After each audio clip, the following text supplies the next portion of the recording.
Good evening, everyone, and welcome to the University of Hull Global MBA webinar. My name is Helen Spyropolous. I'm the admissions manager at Stafford Global.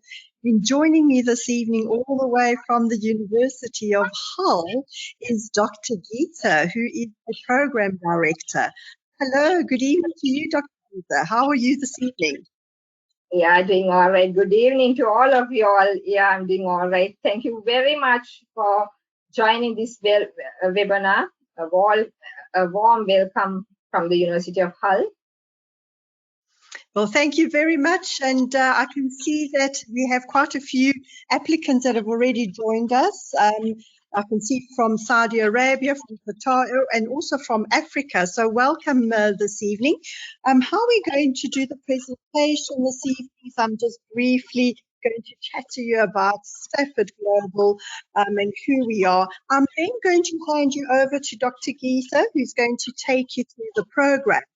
Now, at the end of the presentation, you will have the opportunity to type out any questions that you'd like to ask Dr. Geetha or myself. I am going to be looking at these questions quite closely, and we're going to be grouping them together.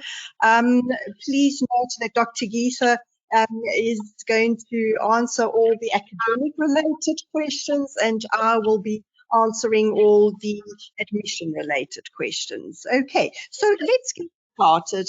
Now, Stafford Global has been around since 1993, and we are a resource centre for 60 UK universities. Now, the mere fact that you are with us this evening means that you have been in communication with one of our experienced academic consultants.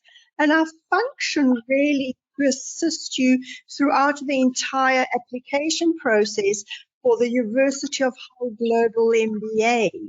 Now, once you have officially started the program, you do become an official student of the University of Hull, and your degree will be issued by the University of Hull. Okay, so Stafford does play a very important role in making sure that your application documents are correct. We make sure that it's submitted correctly to the university and get that very important unconditional offer for you. Okay, so I'm now going to hand you over to Dr. Geetha. She'll take you through the program, and I will be joining you at the end to take all your questions. Over to you, Dr. Geetha. Thank you very much, Helen. Thank you. Yeah, so my presentation, is going to be like, I'm going to provide you an overview. So first I will introduce the University of Hull briefly.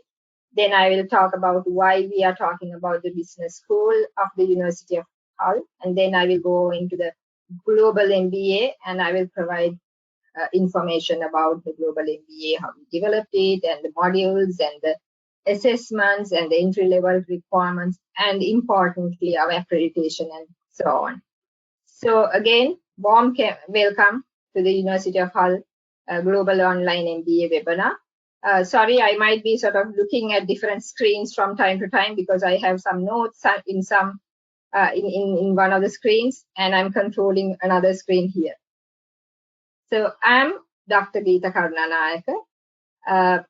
Brief description about myself is I joined the business school as a PhD student in 2006.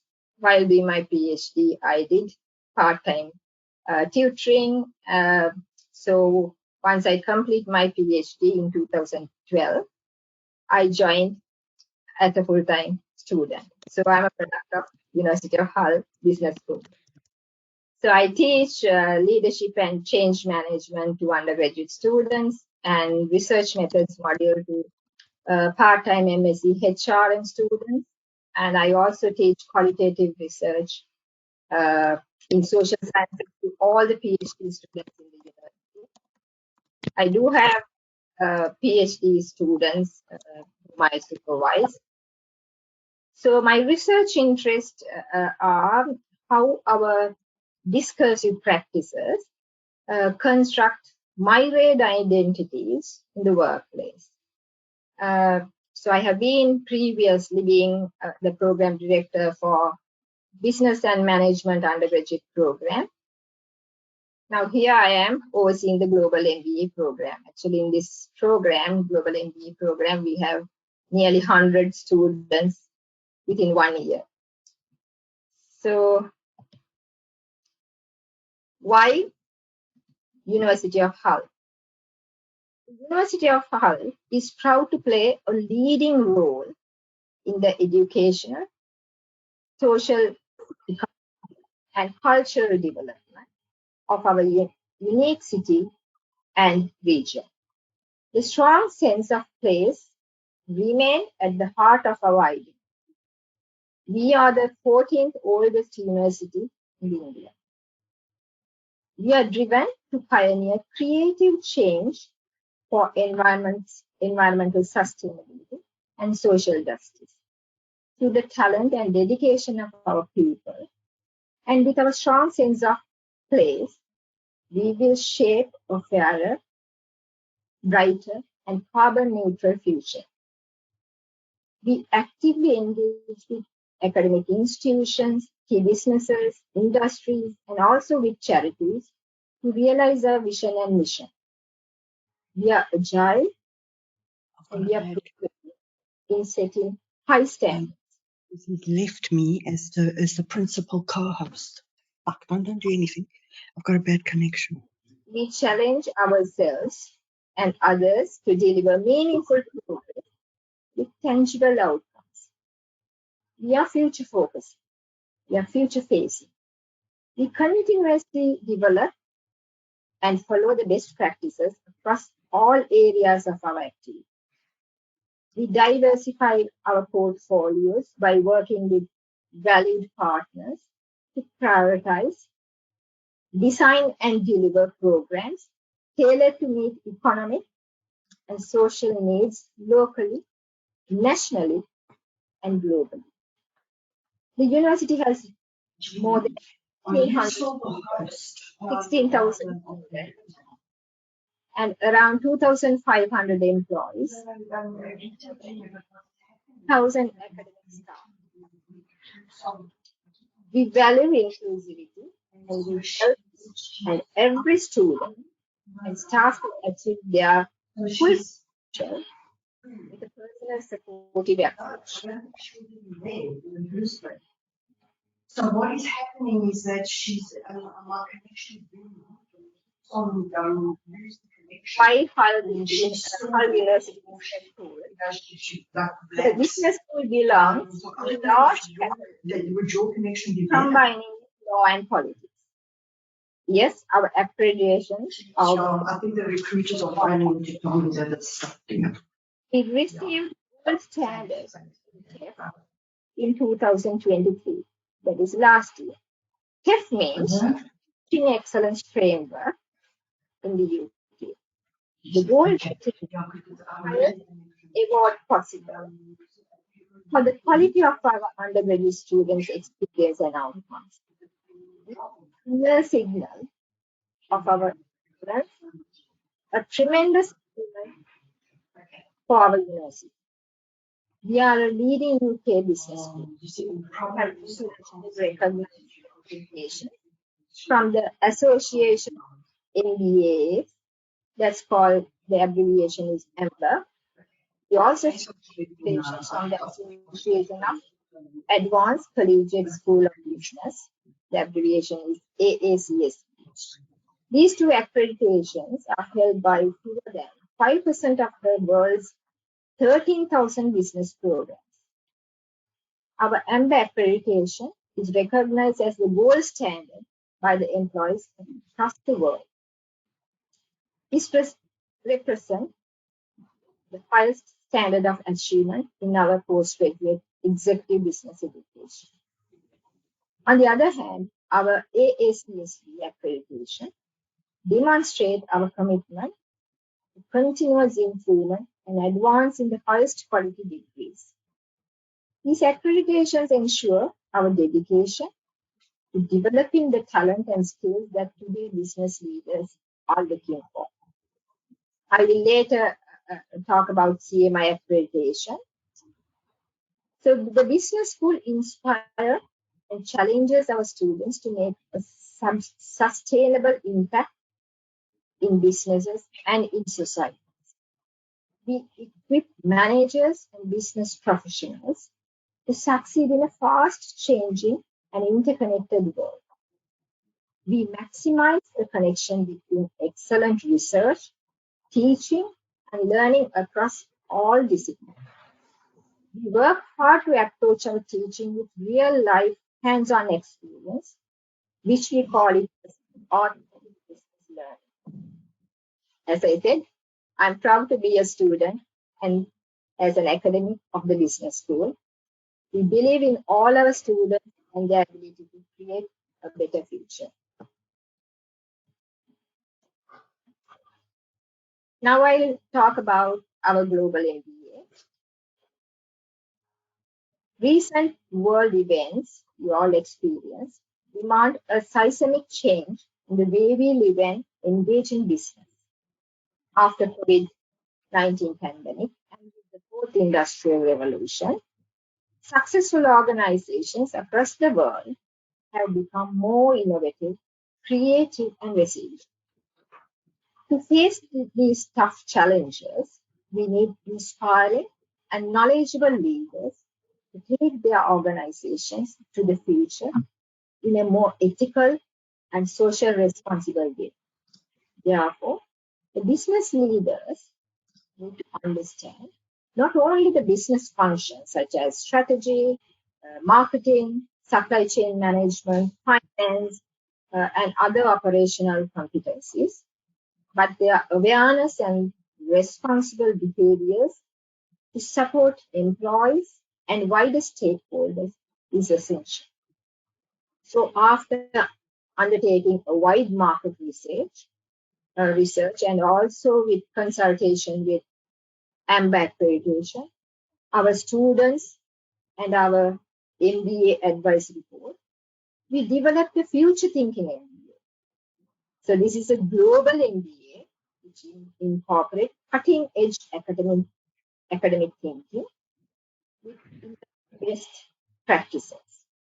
The global MBA will equip senior leaders and aspiring leaders with the knowledge, skills, and behavior to become agile, creative, and resilient.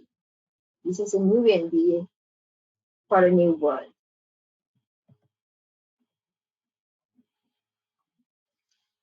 So coming to our global MBA, our vision is to shape, inspire, and equip our next generation of leaders to overcome complex challenges in a net zero, digitally transformed, and socially responsible world. So our mission is to deliver high-impact research-led teaching grounded in real world. This is important to our working managers to synthesize best practice and relate it to theory and question how theory plays in practice. So there are 18 competencies in this program. They are built around 5 core competencies. The first one is critical and independent thinking. The second one is digital literacy and knowledge management. Third one, self-management. Fourth one, leadership and collaboration. Lastly, the communication. The Global MBA provides the ultimate flexibility to study for an MBA wherever you are in the world. This is a 2-year degree delivered fully online. So this is an MBA, unique leadership qualification for senior leaders and aspiring leaders, as I mentioned before.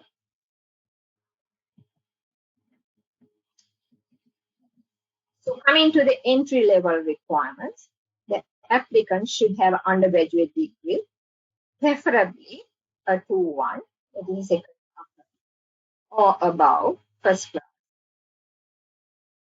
with 3 years of managerial work experience. So those who do not meet this requirement also apply if they meet the other requirements. So if that is the case, those who do not meet the entry-level requirement, they need to submit a portfolio, approximately, so like in terms of roughly about 1,000 words, or it could be a 5 to 10 minutes audio recorder, a pitch where you're talking about, the importance of MBA, and talk about the applicant's experience, the knowledge, and that tells us who you are in terms of what you have written in the portfolio or what is recorded in the portfolio. And also you need the applicants need IELTS 6.5 score. It is a requirement.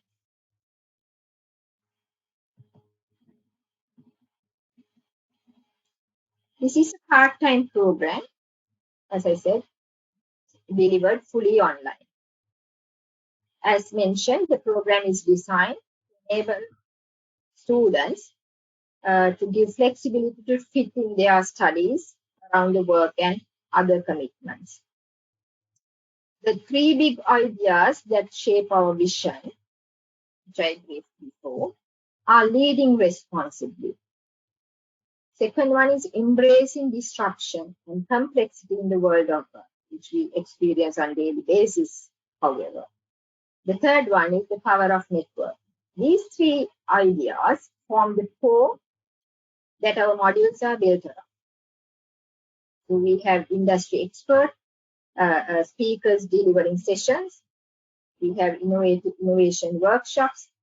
Each module will be delivered over 6 weeks, and then the students will be submitting their assignment in the 7th or in the 8th week. I will brief more about it in the next slide. So as mentioned, this is a 2-year program, and there are 11 modules. And the first 10 modules are of 15 credits. So students will start with the first module, which is the leadership catalyst module. And it is a compulsory module. And then the students will follow to the module in the carousel module. So the carousel module means wherever the student will join the cohort, once they finish the leadership catalyst, they will join the existing cohort and follow that particular module. So it may not necessarily go in the way that is shown in this PowerPoint presentation.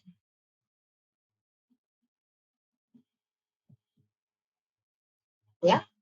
So when when the students complete the 10 modules, then they will come to the last one.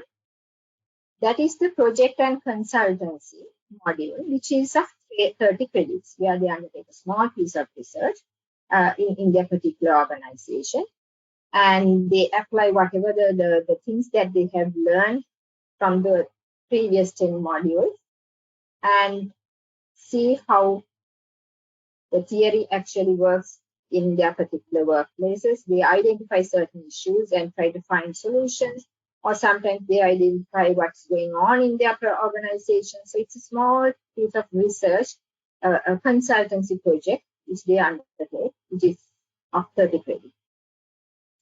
So all the webinars are delivered 3 times a week. And the students have the option to select one which is actually suitable for them in their particular time zone. But the delivery dates and time might change from module to module. The webinars are 1.5 hours duration, and there will be discussions, challenge activities, group activities, and interactive sessions where tutors will be briefing the content. When I said, and the participation is compulsory. So students should participate for these 1.5 webinars, and it is compulsory. When I said compulsory, we are not taking attendance as such, but we know that all our students are matured, and they know their commitment to their own teaching and learning. So all these modules will be delivered through a platform called Canvas. The module staff will communicate with students via this Canvas site.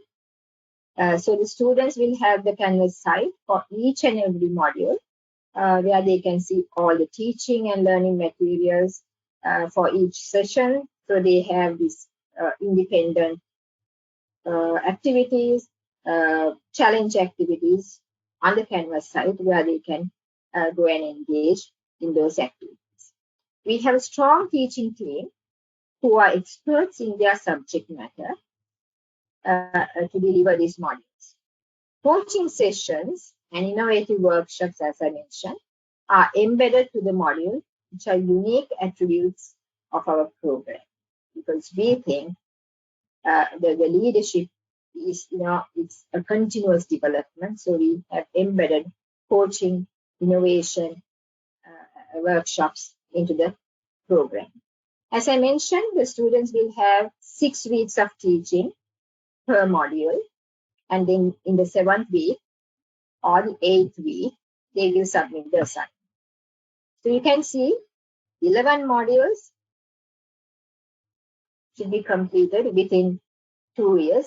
So this is an intensive course. When I interview, I explain our expectations to the applicants. So at least 15 hours of students' own teaching and learning per week is required. Actually, it's not a challenge because, we have been delivering MBA for, I think, nearly 15 years or so. And students, the feedback from the students is saying 15 hours per week is nothing. Actually, when we are writing our assignments, we might break rest the whole night.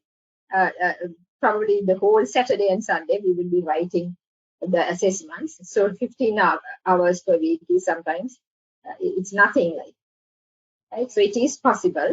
And it is how the sort of students manage their work-life balance is very, very important. Yeah. So this is about our module assessments. The assessments are quite novel, and they are all future-oriented, based on authentic business learning to support the program competencies. All assessments are centered on the application of knowledge, practical toolkits, concepts, models, theories to the real world, real business problems in students' workplaces or professions. So we have report writing, case study analysis, video recorded pitch, reflective learning analysis and professional development plans, customer-centric market plans, financial analysis, board presentation, and dissertation and consultancy project as some of our assessments. And there are no exams in our program. The pass mark is 50. We mark anonymously. The university has decided that the coursework should be anonymously marked in order to ensure impartiality.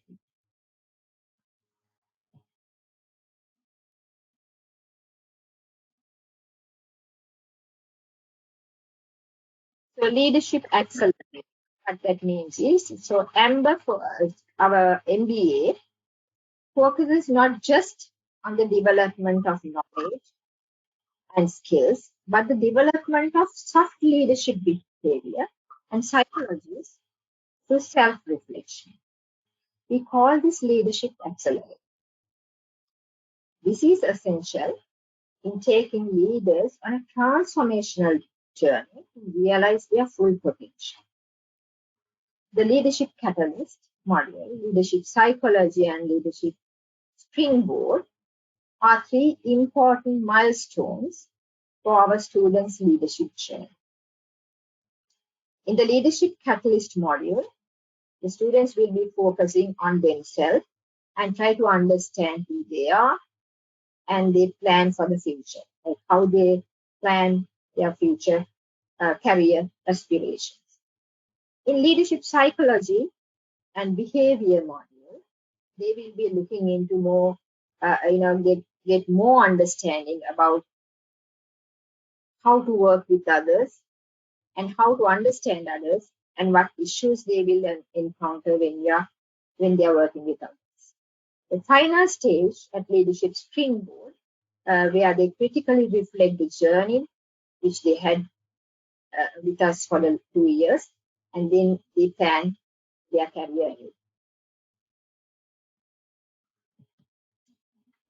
Right. This is about Chartered Management Institute and the accreditation we offer to the students.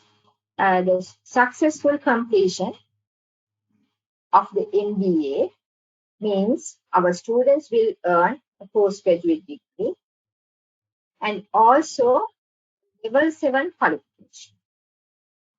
This level 7 qualification is equivalent to the CMI diploma in strategic management and leadership practice. This is an added bonus for our students. In addition, they will become eligible for the CMI fast track route to get chartered management status. So basically, that's it from me. So thank you so much for joining us, and I'm happy to answer any academic questions. Over to you, Helen. Okay, thank you so much, Dr. Geetha. And I do apologize if there have been a few technical glitches this evening. So I do hope that you can all hear and see us. Okay. All right. So there have been quite a few questions that have come through. And here's quite an interesting question from Mohammed. And actually, quite a few students have asked a similar question. The question is, what is the difference between an MBA and a global MBA? Is there a significant? That's a very good question, right? Actually, we used to have MBA for a large number of years until 3 years ago. And then we thought, actually, we wanted to listen to our students. We wanted to see about what's happening in the global world. And with this pandemic and with the industrial revolution 4.0, we thought there's vast amount of opportunities are available for senior leaders and aspiring leaders. So we wanted to sort of offer something new to the new world, to the new businesses, and to be more resilient. We want our leaders to be more agile, resilient, right?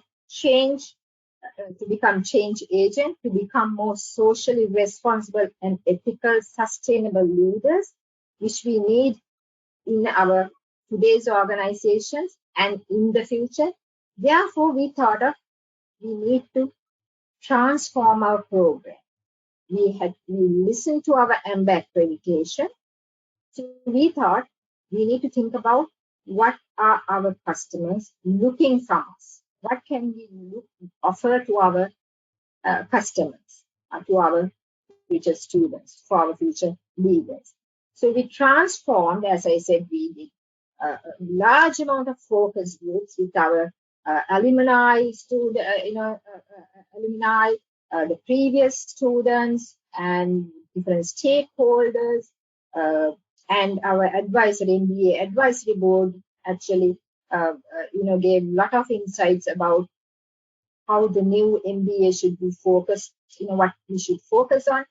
And again, we took a lot of market research, and we thought we need to offer an MBA for the global community, for our leaders all over the world, to make it more accessible, flexible, and more current and more appropriate in a way that we want to share that global knowledge across the world.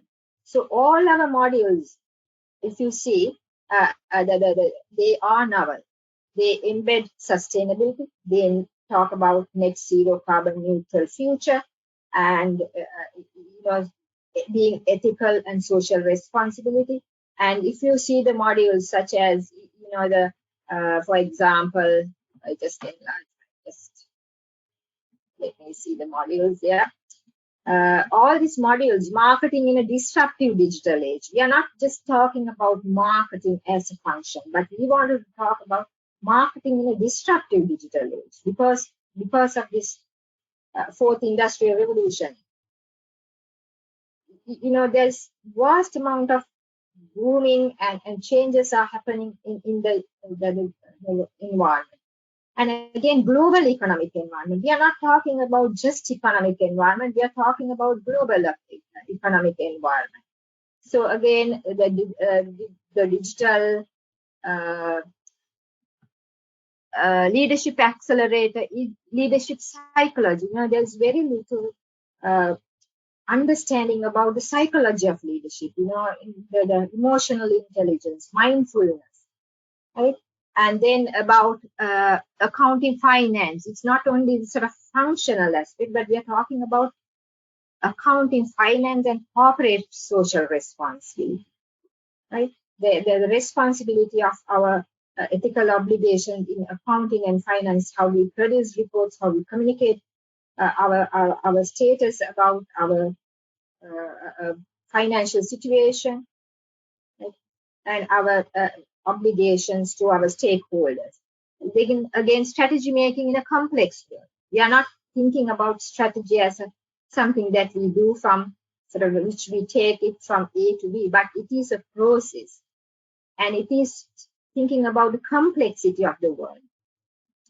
And that's to name a few of the modules. But again, talent management and human resource management, digital transformation and information security. So all these modules are novel and modern, which we have actually developed based on sound sort of theoretical and experts' knowledge to cater to a new world and in offering a new MBA to the new world. Good. Thank you so much, Dr. Geetha. I think, Mohammed, that was quite a good, very, very strong response there. Thank you so much. Okay, now here is an interesting question that has come through from Omar, who's actually based in Oman. And his question is, can I select module after my very first one, or do I have to follow a structured pattern? That's a good question. Hi, Mark. Sorry, I didn't welcome the previous the person who answered the question.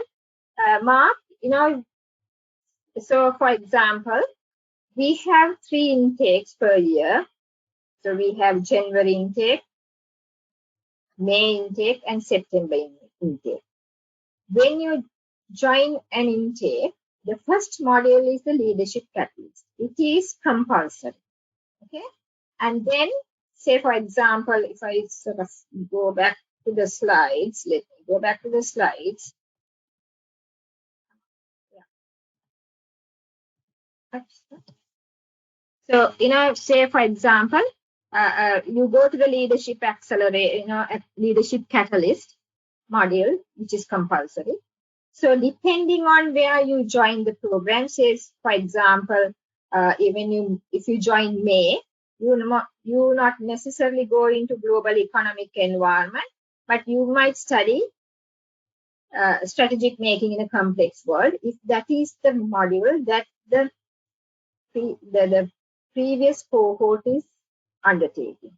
So if you join in May, after finishing leadership catalyst module, you join with the January cohort, right? So you cannot select modules as you want, but you join the existing cohort and undertake that whatever the module that is running at that particular time. Does that make sense? Well, yes, and Omar has actually said yes, it makes perfect sense. Okay, good. And a follow-up question from Omar is, can I actually choose my topic for my MBA project, or are we provided with a list that we can choose from? For your project, it's completely up to you, because you have studied with us for nearly 1.5 years. You have vast amount of knowledge about the subjects, the 10 modules which you do in our program. So when it comes to the MBA project, you decide what you want to do, where you want to do, and you decide what's the area, and you decide what the method which you're going to apply. But there will be supervision to guide according to the requirements, so that you complete the assignment with the supervision. Good, excellent. And here is a very interesting question from Salir, and Salir is located in Saudi Arabia. And the question is, does the MBA program use real-life examples or projects from businesses to help us understand what we are learning in class? And if so, can you give us an example of some projects and Right. how MBA make it more interesting or helpful? I hope you understand what the question is, but yeah, it's a very good question. It is. Yeah, Saline, thank you very much for that question. Yeah. So all our, as I said, we are preparing future leaders, aspiring senior leaders. So it's all our the deliveries are by industry experts. They are highly qualified staff members who do a lot of research in their specialized areas, right? So one of the examples when it comes to social supply chain management, there will be a lot of practical examples from organizational context, from what this particular module leader does, right? Almost all the module leaders will be talking about their research, their practical examples, and the type of work they do with different stakeholders. And we do a lot of research with Wilberforce, and in order to sort of fight for modern day slavery. So those are actually the current cutting edge research we have included in our delivery. And we have coaching sessions and innovative, experts from different sectors. They come and talk about their experience. We have Olympic sports people coming and talking about their leadership, right? So there's a lot of practical aspects embedded into the program. It's not like, you talk about theory, a particular model, but not only that. It's about, applying that into real organizations and embed, talk about our research, like what are ethical obligations in social responsible supply chain management, right? How can we produce carbon neutral, net zero carbon neutral supply chain management? So they are all practical aspects that we discuss in the class. Excellent, excellent. And a question that has come through from Bongani and part of a lot of other applicants as well is regarding the support that is provided to the students from an academic standpoint. So the question is, how do the tutors actually support us? We do understand that there's Canvas, and this is where communication happens. However, what other further support is there from the tutors, and how readily available are the tutors for feedback? Yeah. So that's again, Bangani, very, very important question. When a student joins for our program, the first week, right, will be the orientation week. So in that orientation week, We talk about what are the library services available for students, how to do referencing. So again, referencing is sometimes some students from different contexts, they don't know what referencing means. That is, every time when you write an assessment, you read other sources like journal papers, newspapers, and other academic sources. We need to acknowledge as citation, these are the sources that I have referred, and these are the sources that actually inform me certain things that I write in my assessment. That's the ethical way. So we need academic referencing. So we call it Harvard referencing. So in our library skills team, during that orientation week, they will sort of deliver online sessions. They will talk about the library services. They will talk about how to do referencing. They will talk about how to do critical writing, critical essays, because sometimes we have students joining to our program who had studied a couple of years ago, but they can't even remember what critical writing is about. That's fine, because our leadership, the library skills team, they provide one-to-one individual support in critical writing. How to look for journal papers from the library canvas in a library site, online searching. And then how to do video recording. So you have this assessment.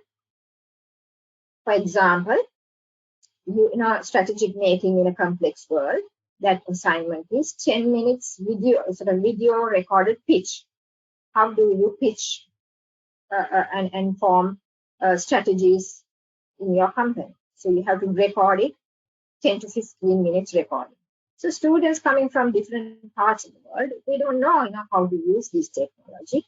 And we want all our students to embrace new technology, embrace new things, and that, how to embed voice into recording, how to do recording. All that will be briefed in the orientation week. So again, you will have academic career support to plan about your future. If you wanted to, if some students, they wanted to go prepare for an interview. So then you have career services to have mock viva. If you are looking for new careers, so there is career services helping students to, supporting that. Mental health and well-being team is really sort of supportive. That they assess the disabilities, and what sort of support you need in terms of additional support you need in terms of assessments or in terms of recording or whatever. They will assess and feedback and make sure that the students are looked after while they're studying with us. Again, we have a very strong student advisors. For each and everything, you go to the student advisor, right? So they will talk about, if you can't complete your assignment on time, what should you do? So, for example, we know that our students are really, really super busy people, right? So sometimes students, say, for example, might not be able to complete the assessment on the 7th week due to, work commitments or for some unforeseen situation. So if that is a valid reason, the university will grant 10 working days extension. It's like a safety net. So if you wanted to sort of ask for that extension, you can speak to the student advisors and get their advice. So sometimes if you think, yeah, this is not the right time, I need a gap, I need to sort of suspend my studies for a while, then you speak to the student advisor. They will advise you, they will direct you. And if you think, yeah, no, I'm not actually sort of doing well, I need more support in terms of academic writing, in terms of referencing, in terms of seeing whether my structure is all right. Again, you can speak to the student advisor. And about the tutors. Now, importantly, you asked about the tutors. Tutors are there throughout. After the webinars, you can speak to them individually or in group whatever the questions which you have in terms of content that was delivered or about the assessments that you need to get some clarity, you can speak to the tutors then and there after the webinar. Even during the webinars, you can ask questions. And then you can write to the tutors, and they have to answer you within, I think, within 48 hours. So within 2 days, they will be writing to you. And they are super sort of quick. They will answer you then and there. So during the exam time, during the assignment submission, the 7th week, if you need to speak to the tutors, you can write and ask for time, right? But you have to be mindful. Sometimes, say, for example, a student who is joining from Saudi Arabia may be about 4 hours ahead of the UK. So you have to be mindful. Sometimes you might have to join a webinar, Teams chat, say around 11 o'clock at night, because that's the time the tutor is available. Right? You can speak to the module leader as well. So we are all there to support you. You can speak to me, the program leader, if you have any concerns. Yeah, did I answer you? Yeah, that's very comprehensive. So that shows you very, very strong academic as well as administrative support from the university. So this is the team that is actually going to get you through this MBA. Good. And I'm going to just answer Shailesh, and I hope I have pronounced your name correctly. Shailesh's question is really related to meeting the English requirement for the entry into the program. So Shailesh, there is, well, first I want to congratulate you on your wonderful experience, as well as I can see you've got quite a lot of academic qualifications. Now, what our academic consultant will do is have a look at your CV as well as your academic qualifications, and there may be a chance that you do not have to submit an official IELTS academic test, which is actually the requirement of the university. So we do look at each student on an individual basis. We do look at your qualifications. We do look at your working experience. And as mentioned, our academic consultant will be in communication with you as early as tomorrow so that they can assist in meeting that English requirement for the program. Okay, so I hope I've actually answered that. Okay, good question that has come through from Joyce. Do we have any free courses for academic writing? I have not done a degree since my bachelor degree many, many years ago, and I'm afraid I might fail my first assignment. No, Joy, don't worry about it, right? That is what I said. The library skills team is, they are super sort of excellent team, right? They will meet you. Only thing, we expect the students to be a little bit proactive. Like, say, for example, if you go one day before the submission of the deadline and ask the study skills team in the library to lead your assignment and give some feedback, or to make sure that you are in the right direction and the structure is all right? They will not be able to give you the academic sort of content-wise advice, but they will read through it and see whether the sections are aligning nicely, whether there's the structure, whether there is critical writing, right? So, but they need time. So, say about 5 days before, you have to make appointments with the library skills team. They will respond to you all rather quickly, and you can meet them on one-to-one basis and talk through your assignment, and you can see whether you have done your references right, whether you have followed the Harvard referencing. And there's software. Again, there are software which creates these reference list citations. Again, that will be briefed in the orientation session. And they will check it and say whether your assignment is academically sort of, the format is academically sound. In terms of content, Joy, I would say contact the tutors. Contact the tutors and say, this is how I have written my introduction. Is it okay? This is my main arguments I have written in the assignment. Do you think it is all right? Do I need to add more? This is my recommendation. This is my conclusion. Do you think I'm in the right direction? They might not be able to read your assignment from top to bottom, because that's not right, because we have to maintain the integrity. So they might not read your assignment, but you tell their tutor, this is what I have done in the introduction, main sections, the recommendations, conclusions, and so on. Then the tutor will tell you whether that's good enough or you need to do more, right? So by all means, keep in touch with the tutors, keep in touch with the module leaders. That's best practice we expect from all the students. So not to what joke, the fact that you have not written a professional assignment, an academic assignment for number of years, it's irrelevant. Good. Okay. And webinars, and there's quite a few questions around these webinars.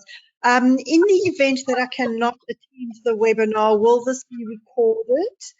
And I will not be penalized if I cannot attend it. Now, this is again a very, very good question. I wish, I'm glad that whoever who asked that, because, we are delivering the webinars 3 times a week. Say now, for example, I can tell you the times. So Wednesday, we are having one webinar starting at 6 o'clock. Thursday, we have one webinar at 4 o'clock in the afternoon. And on Friday, we have one webinar starting at 11 o'clock, 11 a.m. That is a sort of late morning, right? So there are 3 webinars. The students could join any of these webinars, provided they have the commitment, right? So the fact that you don't join the webinars, there is no penalty, but there is strong evidence. Actually, we analyzed the data recently to see whether the joining, the level of engagement in the webinars and the relationship between the engagement of the webinars and the results. And we saw clearly there is a trajectory pattern. Those who engage in webinars have actually got higher grades because they get engaged in active learning within that 1.5 hours. If you don't join the webinar, nobody is going to penalize. Nobody is going to come after you. But then what is happening is it is just only passive learning. You just look at the recording, listen to the recording, but there is no engagement. Sometimes during the webinars, we have group work.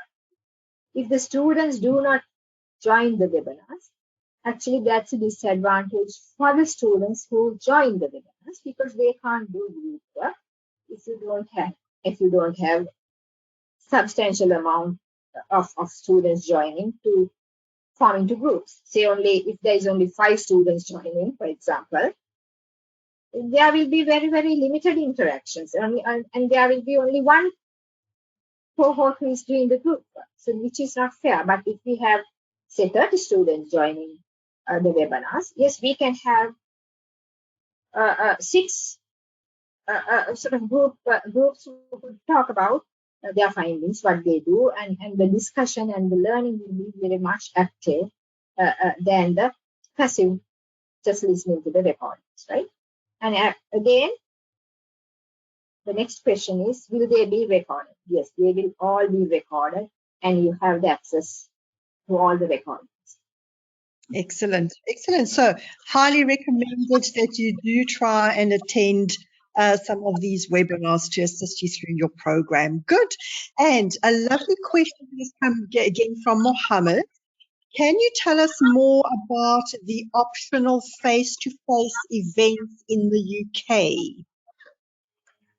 Right. So, this is again a question, important question. And we are interested in networking, collaboration, and sort of networking of our global students.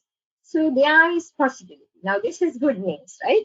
So there is possibility if a student wants to come to the on-campus executive MBA, right? So you say provided that you get leave and you can come to the campus and study one module in our executive MBA. That is sort of face-to-face teaching, right? That is one possibility. Again, we are sort of organizing in July. The business school will be in June. In June, the business school will be celebrating 25th anniversary. So there is going to be a big event, and we are in the process of finalizing and opening up that event to our global students. So anybody who wants to come to the UK and participate in this global event can do so. And actually, there's, still in the sort of final discussion stage. It will be communicated to the students soon. So there will be sort of opportunities like that. Yeah, the students could join different sessions. Did I answer the question? Well, there's a follow-up question from Mohammed on there. Says, do these events actually cover any of the modules on this Global MBA? Or is it just a meeting event of all students across the globe, good networking opportunity? Yeah, it is, Mohammed, it's for the networking opportunity. Mainly it's the networking opportunity because we cannot have separate sessions, which we cannot offer to the global students. So whatever we offer in modules, it is via the Canvas site, whatever we offer, because that's the contract we have with the students. We can't expect students to come to the UK to complete certain aspects of certain modules. That's not possible. If when we sign this contract with the student, we have to deliver it online. That's the promise. But as I said, there may be events, social gatherings, celebrating our 25th anniversary, or we wanted to complete one module. We wanted to see actually what's the University of Hull is like, what's the face-to-face teaching is like, what's the executive MBA is like. So you can come and complete one module, provided that you get the leave and you have the financial capacity to come and join the module. Yeah. Right. Good. Okay, and there's a question that comes from Blake with regards to the CMI certification. Is this provided to us at the graduation, or do we have to contact CMI directly after we have completed our MBA? So once you complete the MBA, you will graduate and you will get the certificate. It will be sent to your postal address, whichever you have given to us. Okay. So you don't have to contact them. Everything will be done by the university. Good. And is this a postgraduate certificate or a postgraduate diploma that I will be getting from CMI? It's the postgraduate diploma. Did I say certificate? Okay. Well, a lot of people use the terminology certificate as, for the paper. So I do understand there might be a little bit of a misconception. Yeah, it's a postgraduate. Okay, good. It's a diploma. Diploma is higher than the certificate, right? And there's quite a few questions regarding the hours of study. And basically the questions are, is it safe to say that if I actually study 15 to 20 hours per week, I can successfully complete the program? Or do I really need to dedicate more time to be successful? Very good question, right? Actually, each of us are we are individuals, aren't we? So we have different learning patterns. In your first module, leadership catalyst, you will be doing personality profile questionnaire, color profile questionnaire, and it is analyzed by this professional institution. and it will tell you, it will send you a lengthy document about what your personality is, who you are, how how you react to different situations. Actually, I went through this and they sent me about 13 pages about who I am, right? It's spot on, really correct in that prediction, right? So we are individuals.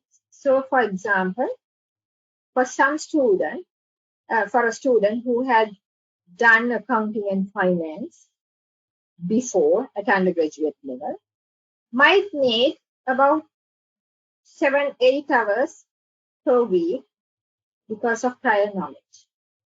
Somebody who had never studied accounting and finance might need about 15 to 20 hours. That depends on our way of learning, our learning styles, right? And how you engage with the module, how much you understand, right? So I will not be able to clearly say that those who actually, the level of engagement is, if you really, really use the 15 hours for your teaching and learning and critically sort of think about the content, think about the assignment and the knowledge which you gain out of it and the applicability of that knowledge into your particular organization. Yeah, definitely, if you use that 15 hours in that more active learning sort of mode, in that mindset, yes, I would say you will be able to succeed. Right? Yeah, makes perfect sense. And I just wanted to add to that we have had students before that have actually dedicated more hours than that, something like 25 hours, and they have graduated cum laude. So, yes, your point. The more that you're going to dedicate, the more you'll be able to get out of the MBA, and each person is an individual. But Dr. Geetha, quite correct. Anything between 15 to 20 hours is really, really very manageable. Okay. And a fantastic question come through from Salif. How does this MBA program encourage students to come up with new ideas and start their own businesses, especially in industries that are changing so fast? Very, very good question. This is what, we want our students to be future focused and we want them to look at novel ways of doing things. We want them to challenge our traditional sort of notion of understanding. We want them to be innovative, creative, and we promote unconventional things. So when you undertake, we talk about, I briefed about the modules, the titles. The titles actually conveys the content. So it's all about, we question, what have we been doing before? What are we doing now? What are we going to do in another 5 years' time? Right? So it's all, everything is, questioning, and you have the opportunity to talk about what is happening in your industry, what is happening in a particular organization, how you do things differently. So that's actually that this type of discussions are taking place in that 1.5 hours webinars where you interactively talking and undertaking challenge activities, engaging in these discussion forums where all the students talking about what they do in their organization, how they do things in their organization. So all that, almost all the students are interacting in the canvas side. They will be talking to each other and talking about fascinating things happening in your organization. So yes, there is good amount of opportunity to engage in that type of discussions, to share your knowledge, to question your knowledge. Yeah. Good. And quite a popular question with regards to the timeline. And Lupita has asked the question, can I complete this MBA in less than 24 months? Is there a fast track option? there is no fast track option because we have that we have to comply with the AMBA accreditation, which is very, very important to us. So this is when there is no way of fast tracking any longer, because this is an intensive course, because each module will be delivered. The first 10 modules will be delivered within sort of 8 weeks. So 6 weeks of teaching, 7th week you're submitting your assignment, 8th week probably you have a free week, or you will be going to the next module. So there is no other way of fast tracking, because all these 11 modules will be completed within 2 years, because when it comes to the project, you need time to undertake that project as well, because it's a 30 credit undertaking a small piece of research. So you need time to do that. So unfortunately, it's not, it is already a fast track intensive course. Yeah, not possible. Good. And I'm going to ask Mark's question. Mark does not have a bachelor degree, but he does have quite a lot of years working experience. And Mark, yes, you do need to demonstrate at least 10 years management experience, so you can apply on what we call a non-standard entry. I just want to make this very clear, and correct me if I'm wrong, Dr. Geetha, but students that do come in on non-standard entry may be asked to go onto a waiting list. Okay. Yes. Bear that in mind if you are going to apply on a non-standard entry. Okay. Right. Can I just And check sorry, Helen, can I just check the entry level, whether it's 10 years or 7 years of work experience? Just let me check.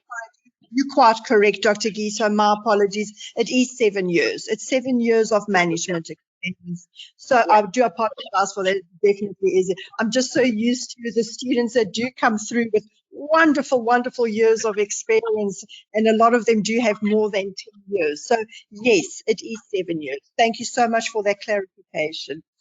Okay, now a very good question regarding assignments. If I happen to fail a module, what will happen to me? Can I resubmit? How does that work? That is again a very, very good question, right? So all our assessments, right, say for some reason a student could not reach the pass mark 50, right? The student is not going to undertake a fresh assessment, but when it comes to the reassessment period, say sometimes it depends. Like say, for example, the January student, the students who join in January, say one student failed, could not complete the first assignment.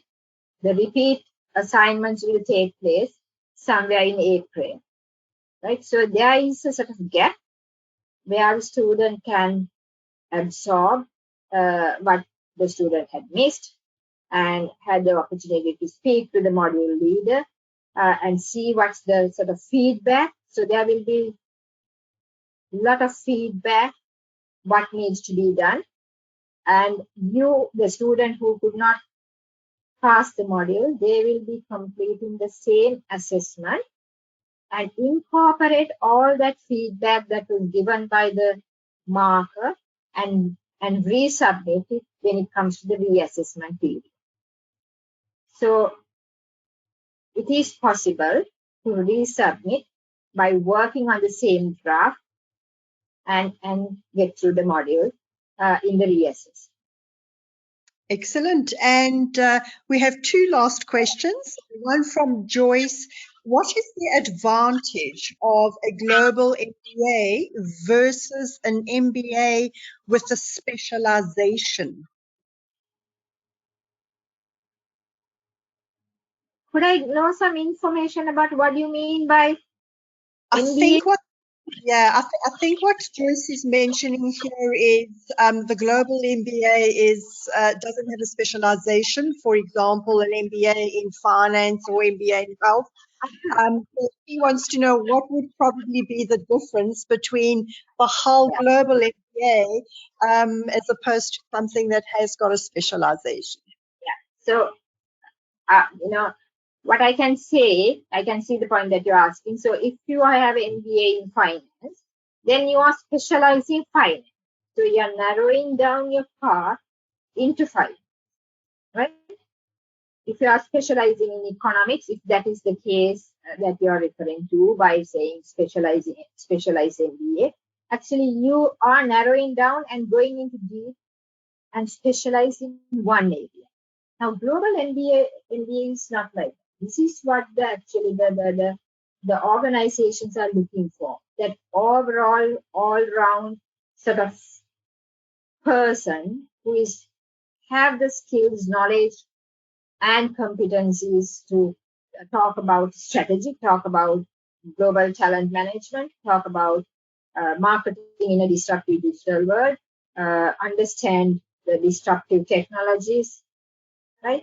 So it's around, we are making an all-round a person who is capable to fit into any context, not only specializing that's sort of narrowing down and specializing in one sort of specific thing. Good. And we have a last question with regards to the actual degree certificate.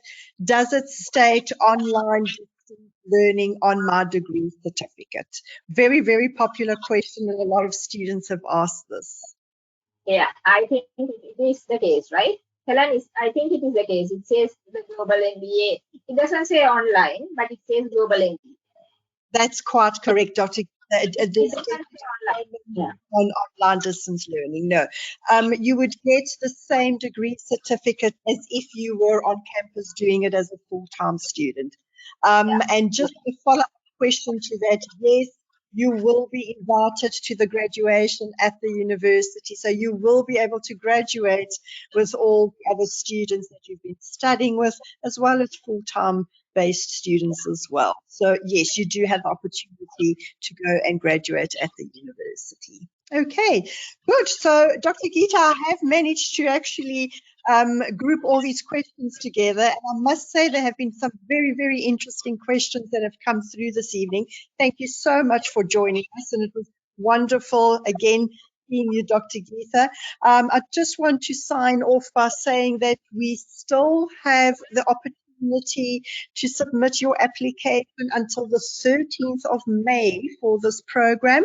The program will start on the 28th of May. So you still have some time to send your application in and join this very, very important and auspicious Global MBA. Thank you so much for joining me again, Dr. Geetha. Hope to see you soon. A good evening to everyone. Yeah, my pleasure. Thank you very much for everyone who joined. Thank you very much, Helen, for having this session. I really appreciate your support. Yeah. So hope to hear from you all soon. And if you have any questions, if you want to contact me, just feel free to write to me. Feel free to contact Helen for further information. We are here to support, and we are looking forward to have you on board. Yeah. Thank you so much, everyone, and a good evening to all. Bye-bye. Take care. Bye.